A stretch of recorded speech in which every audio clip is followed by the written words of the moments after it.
Olá, meus queridos estudantes do primeiro ano do ensino médio. Chegou o momento da nossa revisão, onde vamos verificar aquilo que foi trabalhado durante a aula. Vamos lá então? Olha só, trabalhamos sobre a filosofia grega clássica, os sofistas versus o filósofo Sócrates. Vimos que na Grécia Antiga houve lutas políticas e conflito de opiniões nas assembleias democráticas. E os cidadãos sentiam a necessidade de aprender a arte de argumentar em público. E os sofistas, por sua vez, eles eram especialistas em retórica e se dedicavam ao ensino do sentido das palavras. Retórica significa a arte de falar bem, de se comunicar de forma clara e conseguir transmitir ideias com convicção. Os principais pensadores sofistas foram Protágoras, quando ele diz uma de suas frases célebres, o homem é a medida de todas as coisas. Protágoras, ele utiliza-se da linguagem, da semântica e do relativismo e defendia que em toda questão existem sempre dois lados opostos do discurso, um lado fraco e o outro forte. E ele procurava fazer, através da retórica, que um lado fraco viesse a se tornar o outro lado forte. Gorgias, por sua vez, ele se dedicava à retórica e à dialética. E ele dizia, a verdade não existe. Qualquer saber é impossível e tudo é falso porque é ilusório. Seu pensamento se determina através dessa frase aqui. O bom orador é capaz de convencer qualquer pessoa sobre qualquer coisa. Para Gorgias, todo conhecimento se origina na experiência dos nossos sentidos e varia de pessoa para pessoa, de momento para momento. Sócrates e a dialética. Dialética é o debate e a oposição de ideias. Sócrates, ele não deixa uma única linha escrita, ele não escreveu nada. No entanto, confiou seu saber aos seus discípulos, que foram os mediantes da tradição socrática e que tornaram o pensamento de Sócrates e até a pessoa de Sócrates conhecida através da filosofia. Por ele não ter deixado nada escrito, por isso que surge a dificuldade de reconstituir a sua doutrina. E isso depende muito dos testemunhos deixados por seus discípulos, Platão e Xenofonte entre eles. E para conhecer o pensamento de Sócrates, é necessário levar em conta os testemunhos dos discípulos. Diferente dos sofistas, ele concluiu que o homem é a sua alma. Por alma, ele entendia a consciência, a personalidade intelectual e moral. E o conhecer a si mesmo, diferente dos sofistas, que o conhecimento se dava através das palavras, o conhecer a si mesmo, o olhar para dentro de si, significa reconhecer essa verdade. Se o homem é a alma, a virtude do homem se atua como a cura da alma. O homem que é virtuoso, ele produz a cura da alma, fazendo com que ela se realize da melhor forma possível na sociedade. E agora, pessoal, vocês vão para a atividade de sala e daqui a pouco a gente retorna para a nossa correção. Uma boa atividade.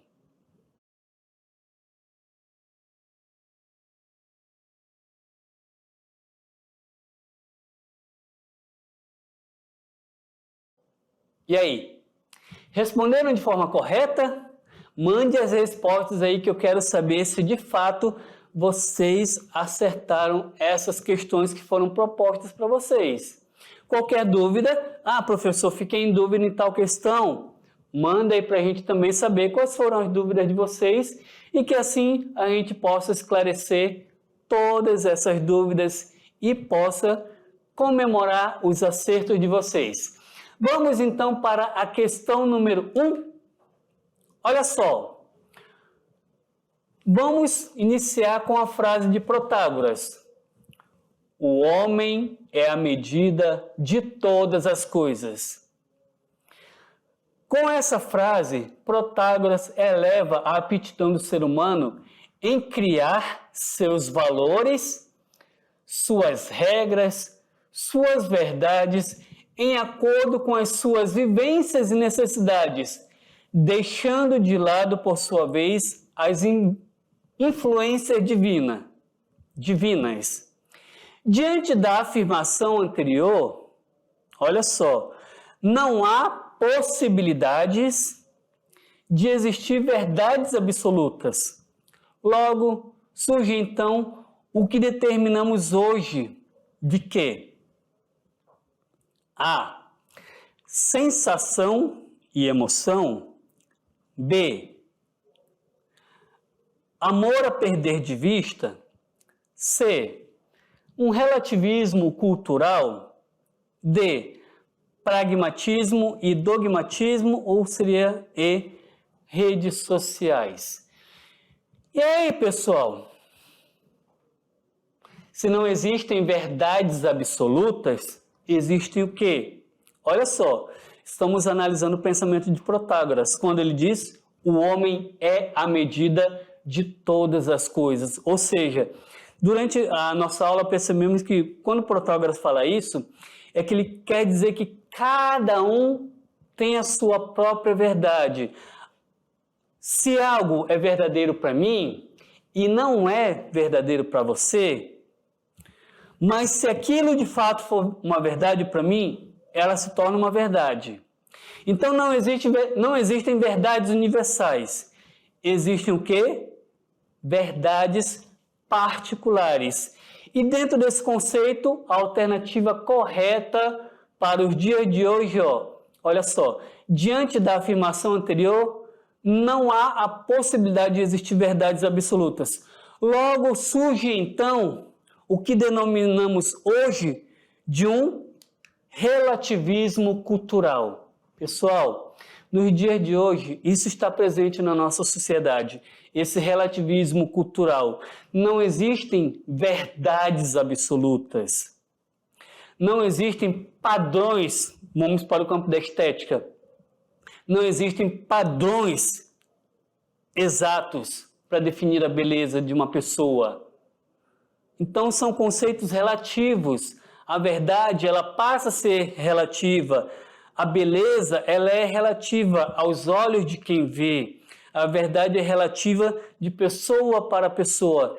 Então, a nossa sociedade hoje vive esse conceito de Protágoras, um relativismo cultural. Não existe uma verdade absoluta. Existem verdades particulares que muitas vezes essa verdade ela não é somente minha, mas de um outro grupo social a qual eu pertenço, ou pessoas pensam da mesma forma que eu, então aquela verdade ela vai predominar naquele grupo da qual nós pertencemos, o que para outros grupos podem ser outras verdades. Então, hoje em dia vivemos o relativismo cultural. Vamos nesse momento para a segunda questão? Vamos verificar o que nós temos aí? Olha só, questão 2. Imaginamos que em uma determinada escola, pode ser na escola de vocês, tem 2 estudantes que adoram dialogar muito e que sempre estão nas redes sociais interagindo com outras pessoas, ou seja, estão no ciberespaço criando assim uma inteligência coletiva. Porém, cada um defende a sua verdade, alegando que ele é mais inteligente do que o outro. Será que isso acontece aí na sala de vocês? Apareceu então determinado professor, o professor presencial, que percebeu nas conversas desses 2 estudantes que o conhecimento para eles vem dos sentidos, que varia de um para o outro. E de momento, para momento. E eles constantemente mudam de opinião. Isso, eles acabam deixando de lado toda a possibilidade de alcançar uma verdade absoluta, onde todos temos inteligência que são distintas de pessoa para pessoa. Olha só, diante do contexto apresentado anteriormente, pode-se dizer que a maneira de pensar daqueles dois estudantes, elas se relacionam ao pensamento de qual filósofo? A. Gorgias. B. Platão. C. Pirro. D. Menelau. Ou seria a alternativa E. Aristóteles. E aí, pessoal, o que vocês acham? Qual resposta vocês marcaram? Uma perguntinha difícil, não, né? 2 alunos, pode ser aí entre vocês que têm opiniões diferentes, manifestem suas opiniões nas redes sociais. Opiniões essas que são fundamentadas através dos sentidos. Muitos filósofos vão dizer que o sentido nos engana, então as verdades obtidas pelos sentidos são verdades enganosas. Então, o professor presencial percebe esse diálogo, esse conflito de opiniões, e aí ele decide intervir. Só que tem um porém. Essas opiniões de vocês, elas estão fundamentadas dentro do pensamento de um desses carinhas aí, que está aqui, ó. Ou desculpa, aqui. Qual desses carinhas é? E aí? Será que é A, B, C, D ou E? Qual que vocês marcaram? Respondeu correto quem optou pela alternativa A. Gorgias era um dos sofistas que diziam que não existem verdades absolutas, que toda verdade ela é particular. Então, Gorgias ele parte desse pensamento que muitas vezes pode ser um pensamento comum aí na sala de aula. Agora, pessoal, vamos para ou se liga no Enem. Como vocês já sabem, essa questão aí é uma questão que já pode ter caído no Enem ou que tem toda aquela fundamentação cobrada pelo Enem para que você já possa ir se preparando. Quando for a vez de vocês de fazer o Enem, vocês já terem conhecimento sobre o que é o Enem e não verem o Enem como um tão chamado bicho-papão que às vezes impõe medo nas pessoas. Então, vamos para o Se Liga no Enem para a questão número 3. Olha só, pessoal, Enem de 2021. Não faz muito tempo. Os sofistas inventaram a educação em um ambiente artificial. Olha só, os sofistas inventaram a educação em um ambiente artificial, o que se tornará uma das características de nossa civilização. Eles, os sofistas, são os profissionais do ensino. Antes de tudo, pedagogos, ainda que seja necessário reconhecer a notável originalidade de um Protágoras, de um Gorgias ou de um Antifonte, por exemplo. Por um salário, esses sofistas ensinavam a seus alunos receitas que lhes permitiam persuadir os ouvintes, defender com a mesma habilidade o pró e o contra, conforme o entendimento de cada um.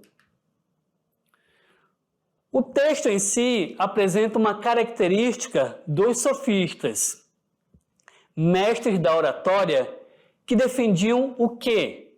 O que os sofistas defendiam? Alternativa A. A ideia do bem demonstrado na mente com base na teoria da reminiscência. Isso aqui nós vamos conhecer melhor em Platão. Ou seria a alternativa B? Ele defendia um relativismo evidenciado na convencionalidade das instituições políticas. Alternativa C, eles ensinavam a ética, aprimorada pela educação de cada indivíduo com base na virtude. Alternativa D, os sofistas defendiam a ciência, comprovada empiricamente por meio de conceitos universais. Ou eles defendiam a religião, revelada pelos mandamentos das leis divinas. E aí, pessoal, olha só, é uma questão de 2021, questão essa do Enem, que fala diretamente sobre os sofistas. O que eles defendiam? E aí, qual foi a resposta que vocês marcaram? A sala ficou dividida? Uns optaram por uma resposta, outros por outras? Ficaram em dúvida? Manda aí para a gente saber quais são as dúvidas, qual foi a divisão que houve na sala, porque a gente cresce a partir daí, pessoal. Esse é o momento que a gente tem de ter dúvidas, de tirar as nossas dúvidas, de errar. Então, se vocês erraram ou acertaram, vamos analisar os fatos. Quem errou, ficou com dúvida, vamos analisar onde está a dúvida de vocês. Agora, se acertaram, legal, pessoal. Parabéns a cada um, porque vocês ficaram atentos. Estavam atentos tanto durante a aula como na nossa revisão e conseguiram perceber que o texto, ele é claro. E olha só, as duas questões anteriores que nós já vimos, a 1 e a 2, elas se completam nessa terceira aqui. Querendo ou não, se vocês ficaram atentos, se vocês acertaram aquelas duas, vocês também vão acertar essa. Porque a alternativa correta, olha só, vamos voltar para o texto. O texto apresenta uma característica dos sofistas, que defendiam o quê? O que os sofistas defendiam?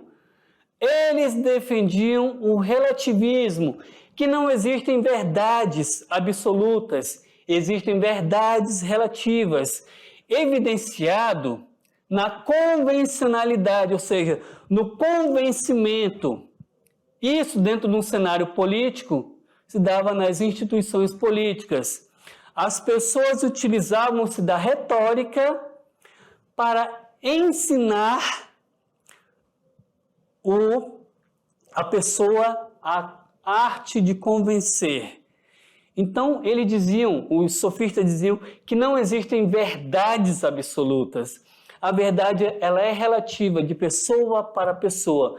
Por isso que temos aí o relativismo, que eu falei na aula passada, não, na atividade passada, sobre o relativismo cultural, que nós vimos agora há pouco. Então, aqui temos o relativismo, que é uma forma de convencer as pessoas sobre que existem verdades particulares. Cada um é dono da sua própria verdade. E isso pode ser ensinada. Se eu não sei quais são as minhas verdades, se eu ainda não consegui descobri-las, os sofistas diziam, eu posso te ensinar a descobrir as tuas verdades, ok? Vamos então agora para a quarta e última questão da nossa aula. Seguinte, os sofistas foram grandes mestres ou sábios, algo como super sábios. Com o tempo, começaram a associar os ensinamentos dos sofistas ao engano.